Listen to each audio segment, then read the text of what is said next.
LCL. Ma vie, ma ville, ma banque. Bonjour, nous nous retrouvons pour un nouveau numéro du Flash des marchés financiers. Que doit-on retenir de ces 15 derniers jours ? Les marchés sont globalement stables sur les 15 derniers jours, en dépit de hausses et de baisses parfois importantes durant la période. Le CAC 40 se stabilise aux alentours des 7540 points et le S&P 500 aux alentours des 5750.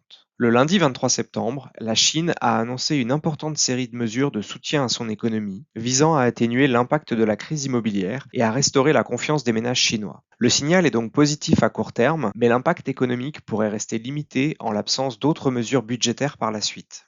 Dans le détail, ces mesures concernent aussi bien une recapitalisation des principales banques chinoises que différentes mesures de politique monétaire et d'assouplissement sur l'immobilier. Abaissement de 50 points de base des réserves obligatoires des banques, abaissement de 20 points de base du principal taux directeur à 1,5, abaissement de 50 points de base du taux de prêt immobilier existant et baisse de l'apport minimum de 25 à 15% pour l'achat de biens immobiliers. Enfin, la Chine va désormais assurer 100% du financement, contre 60% précédemment, des projets de déstockage immobilier. Cela pourrait permettre la réactivation du plan de 300 milliards mis en place en mai, mais jusqu'à présent quasi inutilisé.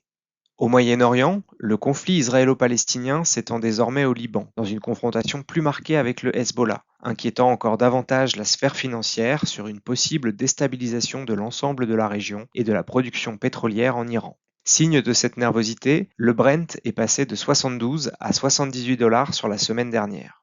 L'inflation est en repli dans les grandes économies développées et facilite la poursuite d'un mouvement de baisse des taux des différentes banques centrales. En zone euro en septembre, l'inflation globale passe sous le fameux seuil des 2% souhaité par les banques centrales. Elle tombe pour la première fois depuis 2021 à 1,8% contre 1,9% attendu et après 2,2% en août. La même tendance est observable en France, en Allemagne, en Espagne ou en Italie. L'inflation cœur, quant à elle, descend à 2,7% contre 2,8% attendu et déjà obtenu en août. Aux États-Unis, l'inflation PCE sort à 2,2% en août, soit le plus bas niveau depuis février 2021. L'inflation Core PCE, plus suivie par la Fed, s'établit à 2,7%.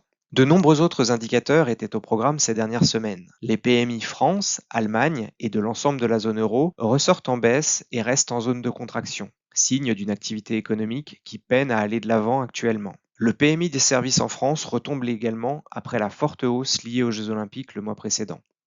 Le taux de chômage en zone euro reste stable à 6,4%. Aux États-Unis, l'ISM des services surprend positivement à 54,9 pour un consensus à 51,7 et après 51,5 en août. Enfin, les données les plus suivies ces derniers jours concernaient le marché du travail américain. Le dernier rapport Jolts sur les offres d'emploi en août a progressé de façon inattendue à 8 millions contre 7,6 attendus, commençant par instaurer une vision prudente. Ensuite, l'enquête ADP de mercredi a fait état de 143 000 créations de postes en septembre contre 103 en août, et pour un consensus tablant sur 120. Enfin, le rapport mensuel du département du travail vendredi montre que l'économie américaine a créé plus d'emplois qu'attendu en septembre, tandis que le taux de chômage a ralenti. Ce rapport indique 254 000 créations d'emplois non agricoles, alors que le consensus tablait sur 140. De plus, les chiffres de création d'emplois de juillet et d'août ont été revus à la hausse. Le taux de chômage, quant à lui, a surpris à la baisse à 4,1% pour un consensus qu'il attendait inchangé par rapport à 4,2% en août.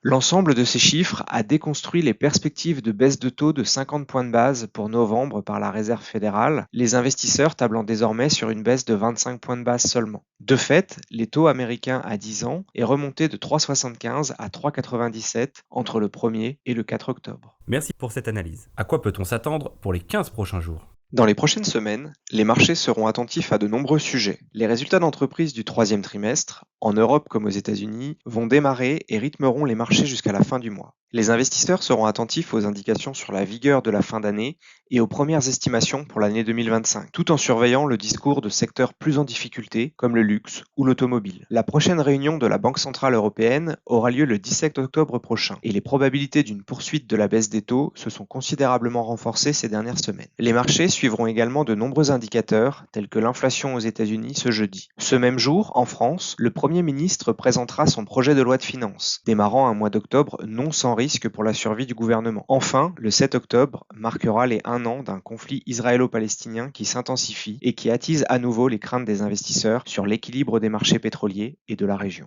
Nous nous retrouvons dans 15 jours pour un nouveau flash des marchés financiers. Au revoir. LCL, ma vie, ma ville, ma banque.